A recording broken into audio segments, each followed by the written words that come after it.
welcome to the Always Better Than Yesterday interview sessions. Elaine, it's so good to have you here. How are you? I am great. How are you? Thanks for having me. I'm very good. Our watchers on the YouTube will be able to see you, but for our listeners, I'm going to describe what I see. I see some incredible backlights. I see some purple lights under your shelving, which is an incredible backdrop, and you've got an amazing hat that's giving me hat envy right now. Yeah, I have like major fall vibes with my orange and everything. So You've been having major fall vibes since almost the mid to end of summer. Yep. All year. Yeah. It's my favorite time of the year.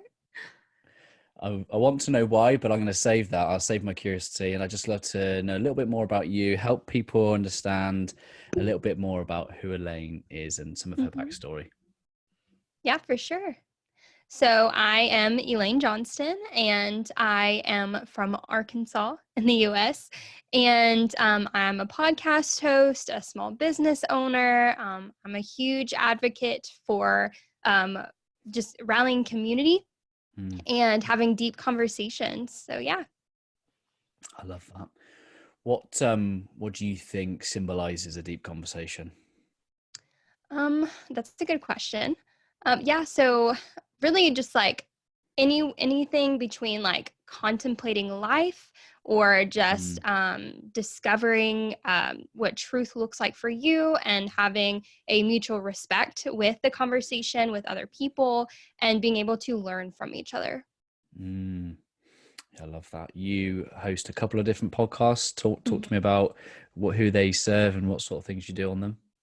Yeah, so my husband and I host the Reckless Pursuit, and it's a safe place for Christians to ask unsafe questions. And we started that about 2.5 years ago as a way to be able to ask those deep questions that a lot of us struggle with fear and doubt regarding faith and the spiritual journey. And we recognized that a lot of people didn't have the freedom or permission to ask these questions, that there's a lot of judgment and fear and shame behind these questions. And we had just left the church that we were attending and really needed that community, wanted to keep having those conversations. And it just kind of blossomed into just being able to find an online community of people, not necessarily like-minded, but like-hearted or like-spirited in that pressing deeper and exploring more. And then I also have my show, Spirituality Untamed, and it's a place for women to come together and have those conversations and to dig deeper and find their God-given callings and their purpose in life, and just being able to just rally that community of women linking arms together and doing life together. Yeah, I love that. Why did you call yourself a spiritual nomad? Because I believe that everyone is on their own spiritual journey. And actually, whenever we started the Reckless Pursuit, because we had more, whenever we had left the church we were at, we were kind of church hopping and going to different places, different denominations, and all of these things, trying to find that community. And sometimes church looked for us as like hiking in the mountains and just being one in nature. And so that spiritual nomad is that we're never in one place for a significant amount of time. They're always searching, always evolving, always maturing, and digging deeper. So yeah, that's what I feel a spiritual nomad is, and what I kind of align myself with is that I'm constantly searching, constantly finding something new, constantly finding beauty and creativity in different places and different people. Yeah, I think church, in the sense of being involved in a building type church is it involves people, and invariably it's flawed with the people that are in it, and it can bring a sense of either politics or bad leadership to what is a relational experience. And I love what you say about just getting into nature. It just brings it back to that simple nature of, it's almost like in the book of Acts, like in the early days of what early church must have been like, going around and just having it. That's really cool. What, talk to me, you told us about calling, that word calling. Do you feel like you found it? Are you searching for it? Like, what's your stance on calling? I feel like we're all constantly searching for it. And I do Hmm. believe that there are instances, which I don't think necessarily that we're going to come to this place of, aha, we found the answers. There's no more searching. I feel like there's always going to be that searching.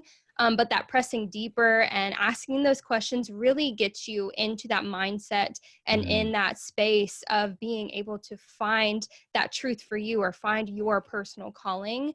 And that can be anywhere between business and entrepreneurship, or even more on a spiritual level, and learning how to find your community in Mm. that. And so, yeah, What's it like hosting a podcast with your husband? it's it's funny because whenever we first started, so I am a writer and a journaler, and I feel like I'm better at just copy in general. And I feel like that's how I express what I'm thinking and what I'm feeling more.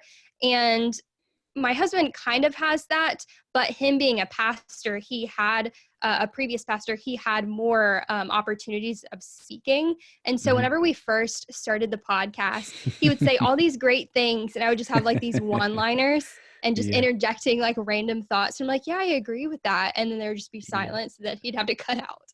But yeah, being that we've done this for a couple years now, I feel like I've been able to find my voice. And a lot of Mm. times we have guests on the show, but being able to share our relationship and share our dynamic and share where we are both individually and collectively, and just putting that out there for other people to align with. And yeah, I love it. I just remember like the first couple of months, I don't know if it was like a nervousness of being able to talk to people, or just knowing the fact that like I couldn't script out everything and then just like Mm. read off of the screen, and he could just go on with, ramble on about any subject ever.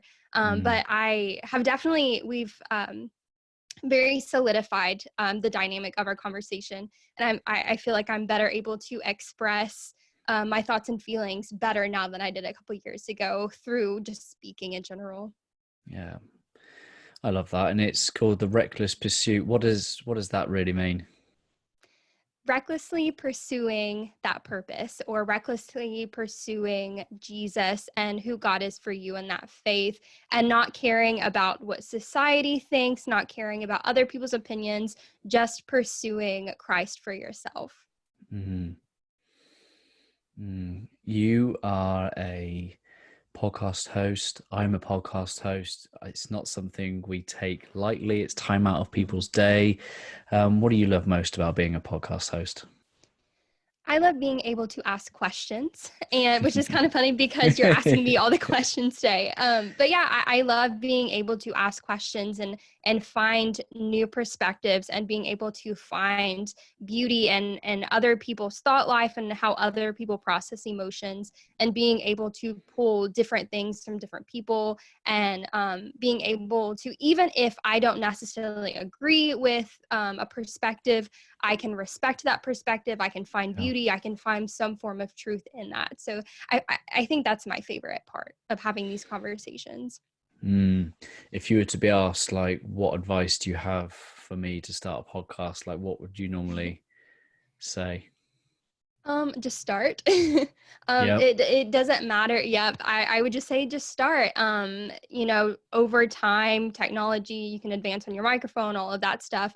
But if you have a topic, if you have that calling in your life that you really just want to share whatever it is that you are experiencing, or whatever perspective you have, again, whether it's like from a business perspective and marketing, or just spiritual, or even if you love shopping and that's what you want your podcast to be about, just starting where you're at and not worrying about years later on in the future. You will get there as long as you start. Mm. Yeah. Why is fall your favorite season? Well, I have multiple reasons. One, Halloween is my favorite holiday. I love dressing up. Orange is my favorite color. So I just feel like everything is prettier in the fall. Everything is orange and yellow and red. And I love that. I love the weather. And I also really love cold weather. I also love the winter, but I'm not a huge summer person. And so Hmm. I just feel like the fall has that good the balance of, you can have some warm days, but it's not super hot and it's not super cold. And I just love being able to, I don't know, I love seeing pumpkins everywhere. And I think fall fashion is the best fashion. And yeah, I have multiple reasons, but mostly just Halloween is my favorite holiday. And, you know, I pumpkin spice forever, always. I was wondering how long it was going to take to get to the real truth of it, which is Yep. the pumpkin spice lattes Yep. or whatever you've been craving since January. That's amazing. What do you Absolutely. want? What do you want to talk about? Where do you want to take this I, conversation? where do you want to take this conversation? I Honestly, yeah. Yeah, go on, carry on. No, I was going to say, honestly, whatever kind of conversation you want to have. I don't, I feel like I have different perspectives on different Mm. things. So it can be more spiritual. It's whatever. I'm comfortable with anything. What do you think people really need? Let's take your solo podcast, the Spiritually Untamed. Mm-hmm. Who's that for? Someone's listening to it right now that needs to come and connect with you. Who is that person?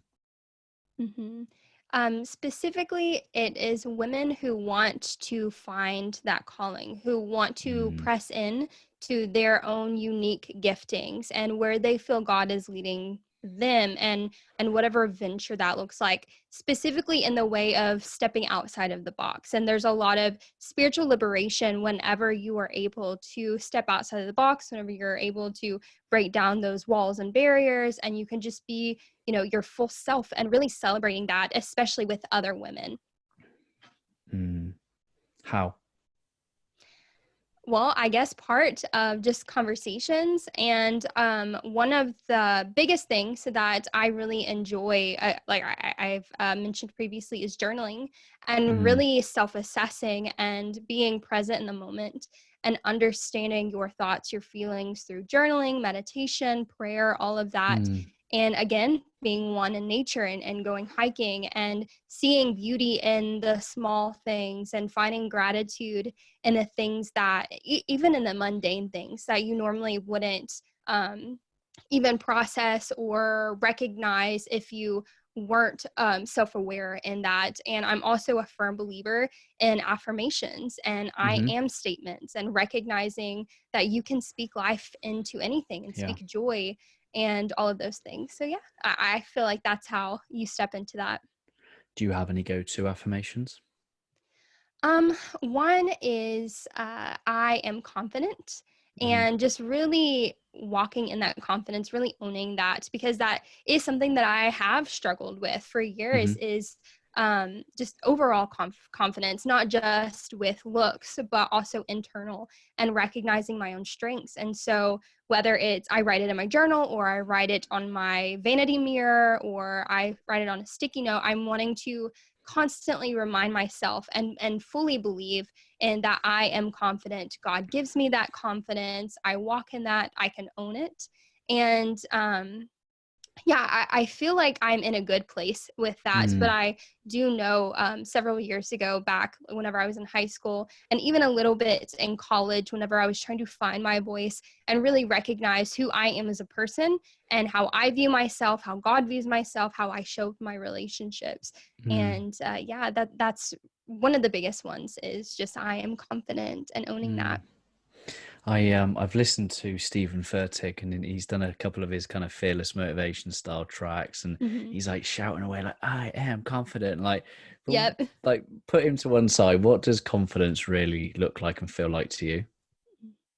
Accepting both your strengths and your weaknesses, and realizing that you can even strengthen those weaknesses, and that, you know, not letting your setbacks set you back, and recognizing that you can, you know, be better, you can evolve, you can grow. And that recognizing that seasons don't last forever. And if you feel like you are in a rut, or you feel Mm-hmm. as if there's no growth coming out of that situation, you recognize, oh, I've come from A, you know, all the way to C now, and I've had all these experiences, and recognizing just the beauty in the process, and recognizing the beauty in that growth. Yeah. I love that. You've taken your podcast community and you've created a Facebook community off the back of that. Talk to me about that. hmm So I have two of them for both podcasts. The one is Spirituality Untamed, which is for those conversations with women. And the other one is Nomads, going back into that spiritual nomad of recognizing that everyone is on their spiritual journey, and that um, it's not up to us to judge where other people are at, and giving people the freedom and space to explore uh, wherever they are finding God. And I kind of view like it's almost like a bus stop. I guess the analogy of you're all on this bus together and you're all traveling, you're all on this journey, but sometimes people make pit stops along the way, and that's part of their journey. And I believe that they'll go back, they'll find that purpose, they'll find where they're supposed to be at, and there's no right or wrong because it's personal to each person. And so with the podcast community is being able to recognize that, and recognize not only your growth but other people's growths, and being able to acknowledge and respect other people's journeys as well. And so that's really where the majority of the conversations come from, is just saying, hey, I have a question about this, or hey, I'm struggling with this. What are your experiences? What are your thoughts? Do you have a Bible verse for this? Or maybe I don't know what this Bible verse means. Can you elaborate? And just being able to give people that freedom and permission and peace to be exactly where they are. Do you have a guiding piece of scripture, one that always comes back to your heart? Yeah, my life verse is Romans 12:21, and be not overcome of evil, but overcome evil with good. And whenever I was in 8th grade, somebody had written that in my yearbook, and 8th grade was a really tough year. Just being in middle school in general was just really tough. But I actually had like a lot of depression, and I wouldn't necessarily say like actual physical suicidal attempts, but just mentally being there, not in a good place. And I grew up in a quote Christian household, but I didn't actually go to church until I was in high school, later on in high school, because we just went on Easter and that was, our duty and everything. But somebody had wrote that Bible verse in my yearbook, and I've just held on to that ever since then, and just recognizing that I can overcome those obstacles. And the only way you're going to overcome evil is by being good, is by being kind, and spreading that kindness into yourself, and how you view yourself, but also how you view other people. And so that's that. I feel like that has just been the one Bible verse that just keeps coming up anytime I face a hardship, or anytime I feel adversity is coming against me. I can hold on to that, and that is my strength. That's really powerful. That's really powerful. I had an experience just before Christmas where I had asked God, is this what I'm supposed to be doing? I'm like, is this where I'm supposed to be? Yeah. And within 24 hours, I got sent reference to Jeremiah 29:11. I'd never been sent scripture in my entire life, and here I am getting sent reference to a message that says God has plans for me to prosper, not to harm me, but plans for a hope and a future. And I'm just like, wow. Yeah, I love that. My faith journey is only kind of like 12 to 18 months in, and like that for me was like my first, when you said that you've taken that life verse to your heart, like that's it for me now. Like Jeremiah 29:11, if I'm ever going to put it in my bio, like that's the one. Yep. Yeah, absolutely. That's amazing. How are you journeying at the moment? What sort of things are you filling your heart and your mind with? Right now, it's just being in nature. And recently, this past summer, we were able to repurpose an old motorhome. And so we've been camping a lot on the weekends. And we actually are planning on a bigger trip in October. And just being able to be away from the internet, and just really being able to travel and have those experiences and meeting different people along the way is where I really feel God the most right now, is just being, whether it's laying out in the hammock and reading a book, or painting outside, even just painting at a picnic table, and with worship music or instrumental music, and just really being able to be present in that moment without all of the noise of the internet in the online space, which can be a beautiful creative space, but sometimes, or a lot of times, you need that time to yourself and being able to have that self-reflection, that introspection, and really that alone time with God, and really that alone time with yourself. Yeah, I think when we spoke last time, your desire was to go traveling in the bus. How close to you making that happen? So like I said, we've been camping on the weekends, and we actually, next week we are actually going camping, and there's not going to be any internet, and it's going to be, for a full week, we're going to be gone. And, we have a big trip scheduled in October, and we're trying to have another big one in December. And so I really feel that in 2021, we're actually going to have a lot more experience, or a lot more opportunity to be able to travel, because hopefully by then, all the stuff with COVID will, be okay by then, because a lot of the places that we want to travel right now are temporarily closed, or there's a lot of regulation. But yeah, I really am believing that next year we're going to be able to travel almost full time. We still own our house. We still love our house and all that. So I don't think we really want to travel full time in the RV, but I do think that there's going to be a lot more opportunity next year to be able to have those experiences and have those conversations with people out at different states and stuff. So you'll not only be spiritual nomads, but you'll be digital nomads too. Yep. For people that don't quite understand what that is or how that happens, what is a digital nomad?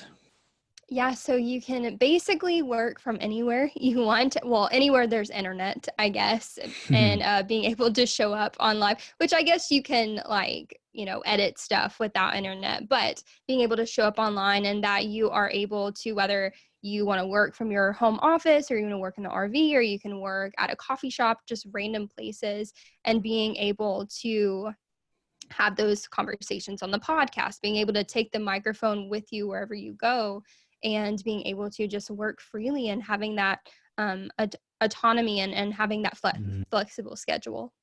You talked at the start about owning a small business. Talk to me about that. Yeah, so technically I have 3. But the first one is a concessionaire business, and due to COVID, we actually weren't able to open at all this year because it was during baseball season. But typically we do that from like April through September. And so we sell corn dogs, coffee, smoothies, fried Oreos, all of that kind of stuff. And then we have an online boutique where we sell, quirky t-shirts and home goods. And then we also have a podcast production company where we produce other people's podcasts and help other people repurpose their content. So because of everything that is 2020, we've been completely online this year. And it's been an interesting experience because like I said, typically we work all summer and some of the spring, and sometimes some of the fall too.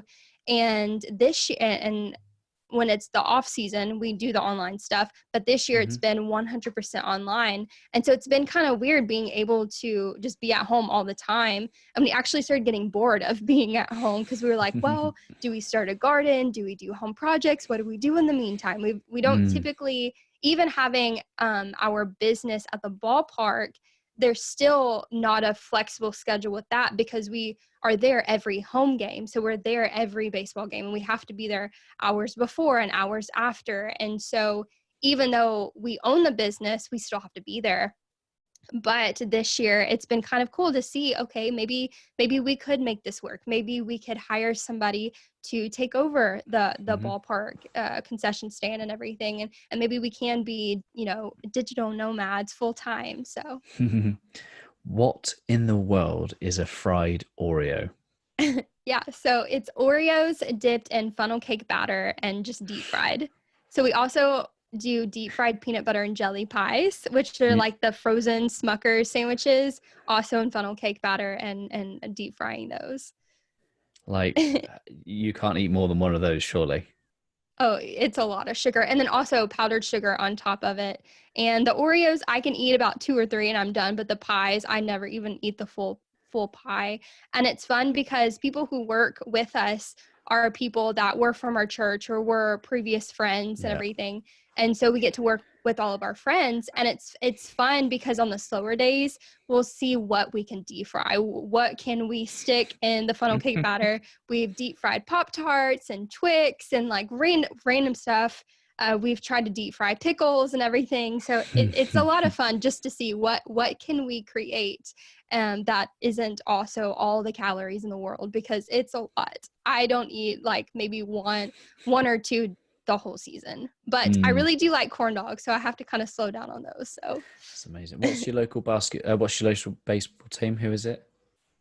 it's the Arkansas Travelers, and they are the AA affiliate for the Seattle Mariners. So, but I don't know anything about baseball, so that's all I know. That's the extent. I just know how to make a corn dog. That's about it.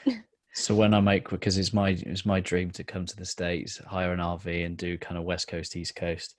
And if I bring my kids to this this baseball stadium, you have to make sure that I do not buy them like these Yes. peanut butter jelly, because they're hyper enough as it is, you know. Yep.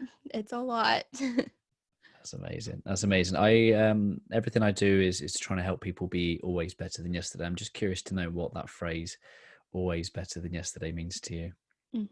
Yeah, and I've actually been thinking about what that means to me. And I feel like for me specifically, and I also feel like a lot of people would relate to this, is being better than yesterday means that you are constantly growing, you are constantly learning. Again, you never come to this um, place in the world where you feel like you've figured everything out and you don't have to grow anymore. You have all the answers, like you figured it out. And I feel like to be better, you have to be a constant learner of life and to cultivate to those strong relationships, because you can't do it alone. You can't do life alone. And whatever that looks like for those relationships, whether that's marriage or business partnerships or friendships, or just having a strong family, being able to come together and show up as your best self. And even sometimes just, your best self is just waking up and making your bed and having a cup of coffee, and that was your best that day, and being able to see the progress over time. I love that. Thank you so much for your time, your heart, and your Yeah, mind. thank you. How can people connect with you? Yeah, so you can go to therecklesspursuit.com. All of the links for both podcasts, our Facebook community, all of our videos, all of that stuff. That's the easiest website to go to. And then you can follow me on Instagram at _Elaine Johnston. Amazing. Thank you so much for your time. And I'd love for you to leave us with a final thought from your good self. Yeah, absolutely. Just really stepping into those I am statements with those affirmations and being able to find those I am statements for you, and especially if it's something that you are struggling with, and flipping the narrative of I am blank, I am confident, I am beautiful, I am strong, I am brave, whatever that is for you, and just really honing that message and that truth for yourself, because it is the truth, even if you don't see it right now. I love that. Thank you so much. Absolutely.